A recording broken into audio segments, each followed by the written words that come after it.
جبکہ ان کا مہر انہیں دے دو، اور نکاح سے عفت قائم رکھنی مقصود ہو، نہ کہ کھلی بدکاری کرنی اور نہ چھپی دوستی کرنی۔ اور جو شخص ایمان کا منکر ہوا اس کے عمل ضائع ہو گئے اور وہ آخرت میں نقصان پانے والوں میں ہوگا۔ مومنو، جب تم نماز پڑھنے کا قصد کیا کرو تو اپنے منہ اور کوہنیوں تک ہاتھ دھو لیا کرو، اور سر کا مسح کر لیا کرو، اور ٹخنوں تک پاؤں دھو لیا کرو، اور اگر جنابت کی حالت میں ہو تو نہا کر پاک ہو جایا کرو، اور اگر بیمار ہو یا سفر میں ہو یا کوئی تم میں سے بیت الخلا سے ہو کر آیا ہو یا تم نے عورتوں سے مقاربت کی ہو، پھر تمہیں پانی نہ مل سکے تو پاک مٹی لو اور اس سے منہ اور ہاتھوں کا مسح یعنی تیمم کر لو۔ اللہ تم پر کسی طرح کی تنگی نہیں کرنا چاہتا، بلکہ یہ چاہتا ہے کہ تمہیں پاک کرے اور اپنی نعمتیں تم پر پوری کرے تاکہ تم شکر کرو۔ اور اللہ نے جو تم پر احسان کیے ہیں ان کو یاد رکھو، اور اس کے عہد کو بھی جس کا تم سے قول لیا تھا، یعنی جب تم نے کہا تھا کہ ہم نے اللہ کا حکم سن لیا اور قبول کیا۔ اور اللہ سے ڈرو، کچھ شک نہیں کہ اللہ دلوں کی باتوں تک سے واقف ہے۔ اے ایمان والو، اللہ کے لیے انصاف کی گواہی دینے کے لیے کھڑے ہو جایا کرو، اور کچھ لوگوں کی دشمنی تم کو اس بات پر آمادہ نہ کر دے کہ انصاف ہی نہ کرو۔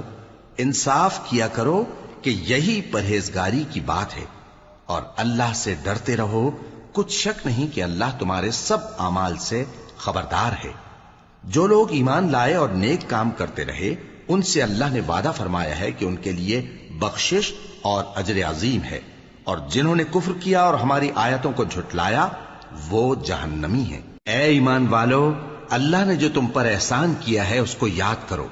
جب کچھ لوگوں نے ارادہ کیا کہ تم پر دست درازی کریں تو اس نے ان کے ہاتھ تم سے روک دیے، اور اللہ سے ڈرتے رہو، اور مومنوں کو تو اللہ ہی پر بھروسہ رکھنا چاہیے۔ اور اللہ نے بنی اسرائیل سے اقرار لیا تھا اور ان میں ہم نے 12 سردار مقرر کیے تھے، اور اللہ نے فرمایا کہ میں تمہارے ساتھ ہوں اگر تم نماز پڑھتے اور زکوٰۃ دیتے رہو گے اور میرے پیغمبروں پر ایمان رکھو گے اور ان کی مدد کرتے رہو گے اور اللہ کو قرض حسن دو گے تو میں تم سے تمہارے گناہ دور کر دوں گا اور تم کو بہشتوں میں داخل کروں گا جن کے نیچے نہریں بہ رہی ہیں۔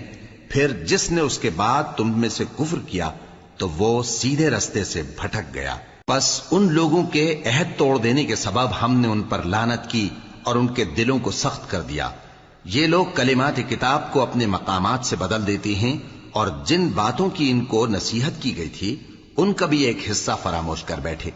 اور تھوڑے آدمیوں کے سوا ہمیشہ تم ان کی ایک نہ ایک خیانت کی خبر پاتے رہتے ہو، سو انہیں معاف رکھو اور ان سے